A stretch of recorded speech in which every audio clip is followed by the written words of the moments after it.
We're pretty much attached to this world, and as we live here and we depend on things of this world to survive, we kind of forget that we are spiritual beings, don't we?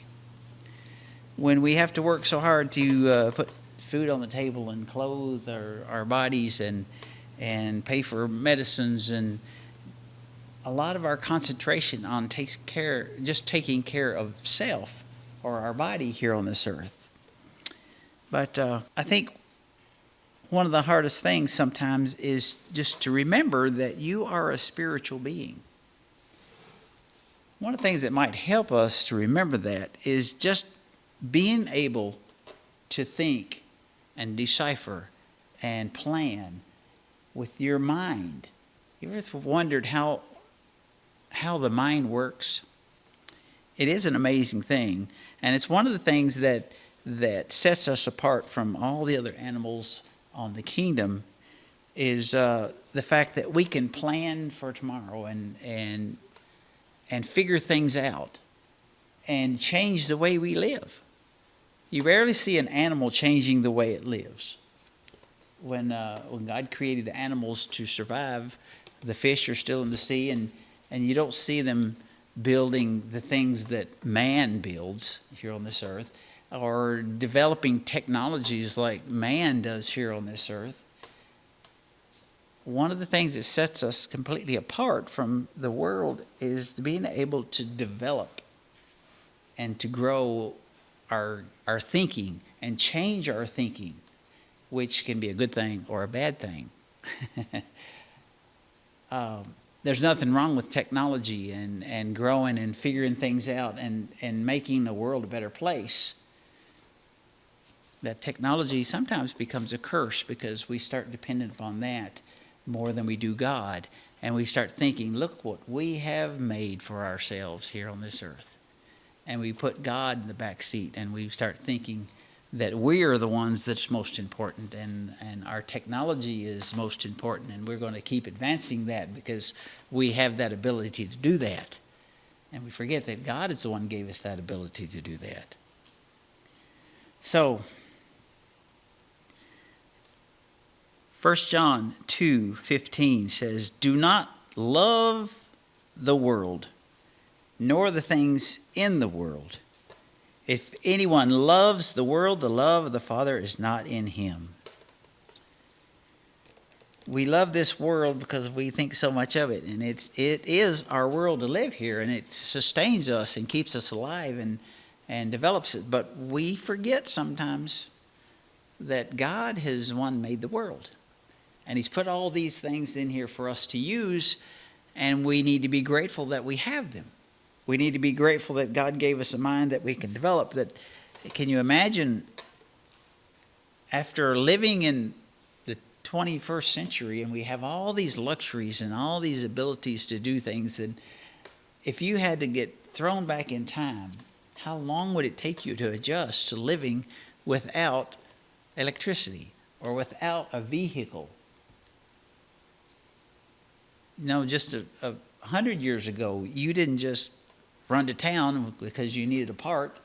You had to make a plan, like, well, Saturday when we go to town, we'll have to get this and this and this and this and this. You didn't just run to town and get it and come back because it took too much of your time and your effort. And just think of the way things change. It's amazing. But we start thinking that we have developed ourselves so well, and now we are taking care of ourselves. And we forget that God is the one in charge. And the Bible says, do not love these things. Do not love the world. Do not love technology so much. Can you imagine if we lose electricity or something, catastrophe, because you hear about this in the media all the time, what would happen if a nuclear bomb took out all the power plants, or something, and we had to revert back to taking care of ourselves? Could we do that? Could we go out and start growing food and enough for our families? We might be able to survive a whole lot easier than anybody else in the world because we live in the countryside and we have acres, so we might be able to grow some food. But imagine the people in the big cities. They don't even think about where their stuff comes from and what it takes to get. So we need to give God credit for these things. Do not love the world or the things in the world. If anyone loves the world, you're not going to be loving the Father. For all that is in the world, the lust of the flesh, the lust of the eye, and the boastful pride of life, is not from the Father, but from the world. And then it says, the world is passing away, also its lust, but the one who does the will of the Father will live forever. All these amazing things in technology and all the inventions that we enjoy, they're all going to be gone someday. That's part of the world. All that we build here on this earth, all that we develop, all that we have learned how to survive and make this and that, if we go to distant planets someday, all of that is a temporary thing.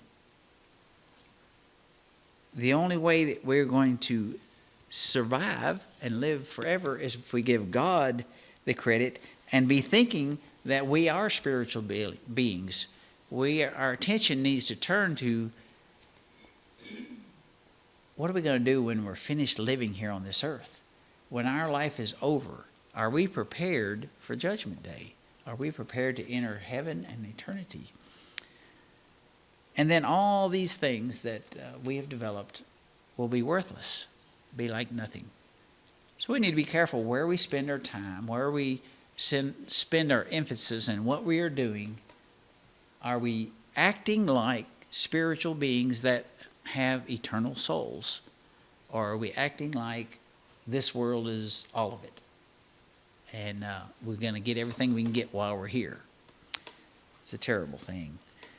Years ago when we had the young men that we went out and set up Bible studies, the ones that come from Heritage, I was with a young man that we had a study with, and he believed that when he died, he was just going to cease to exist, and that was going to be the end of it. It was so sad to think that all that you have is just this world, this earth, this time on this earth only.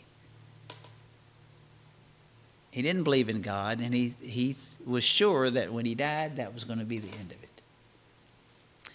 And in our world, that's happening more and more. The world seems to be more and more those that do not believe in God. And it's disturbing. And I don't understand that, because you can look at nature itself and know that there's a creator and a designer of all these things. People aren't thinking spiritually. They're thinking only physically and carnally. And we got to make sure that we don't do that. We know we can't remember any further than when we were a little kid, So we've got a beginning, and we see a beginning, and we remember a beginning, but there's going to be no end to us. Sure, we're going to die. This body that we're in here on earth is a temporary hold of the spirit. And that's not going to last forever. But our soul will last forever. Our spirit will last forever. And it'll be someplace, whether hell or heaven. Let's remember to give God the credit and give him the honor that he deserves and the appreciation for creating us the way he did, that we can survive here on this earth so that we can get into heaven. That's the whole purpose, that he created us the way he did, so we can get to heaven someday. So let's make that our emphasis. Remember, we're spiritual beings. Let's make that the most important thing. If there's anyone that needs anything tonight, whatever the case may be, if you need help, if you want to bring it forth for the congregation, if you're struggling with sin, or if just need to talk to somebody or whatever, Now's the time to do that as we stand and sing. Find me